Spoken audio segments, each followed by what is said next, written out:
The style of this film, it really came from my acknowledgement of my lack of skills and knowledge. I can't draw, model, or really do that all that much in 3D. So I needed a way around that. And my solution was photogrammetry. So every object in the film is a physical model that I crafted with my hands. All the characters, the sets, the props, they're all real, and they're all made of plasticine. The process for photogrammetry was quite time consuming. I had to set up the characters on a tripod with some light surrounding it so it'd all be even. Then I'd go around it slowly, tiptoeing around it, taking photos of it. For each character, it was around 1,000 photos per model, and that took about an hour or two to take. So I probably spent a good 50 hours doing photography. And for the set, it was 15,000 images. Most of the time, that was just me holding down the shutter and just like pointing at everything and just getting a shit ton of photos, which seemed to work alright. Yeah, I think it ended up being half a terabyte of photos.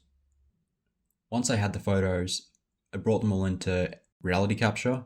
So I'd just chuck them in there and press run, and it would just make the models. Once I was done in reality capture, I brought the high poly models into Maya so I could retopologize them and make them ready for animation. That process took about half a day to do for each character. And once I had them ready for animation, I would send them back into reality capture to reproject all the textures onto the models. That was just about the final process. Then I'd bring them back into Maya, and then I'd make some horrible rigs with advanced skeleton. These rigs that I made were the bane of the whole project. I wish I had spent more time making decent rigs and properly skinning the characters. Like, the decision to just get through rigging and skinning as fast as possible resulted in so much pain later on in the project. Animation is where I spent most of my time in production. It was about 12 weeks in total for animation, which isn't long. I had 21 shots that I needed to do. 6 of them were fully stop motion and the rest were digital, with maybe 2 of them being composite shots. The stop motion side of production was quite an ordeal. I'd made the beach set at home originally, so I had to chop it up and drive it into the city and reconstruct it. I had this little room in the middle of one of the buildings. It had no lights, no windows, and I called it the dungeon. I did all of the stop motion production within about a week.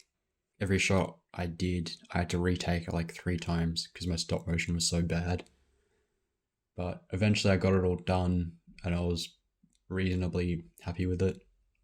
During the last 3 or 4 weeks, I was on and off working on the sound design as I finished off shots. Lots of quite embarrassing ways to get sound effects, like the skin slapping and the oldies grunting, going like, that was all me, grunting into a microphone. Sound design was fun, and I wish I had have taken it more seriously and done a better job. That's pretty much the theme of this project, is that I got it done, but every stage of production, looking back, I wish I had done a better job. But I guess that's the same with all films. That attitude and my lack of perfectionism is the only thing that really allowed the film to be completed. If at every stage I'd have tried to get everything perfect and just looking right, I would not have finished anything. So, as bad an attitude as it is to have, it is what allowed me to finish the film.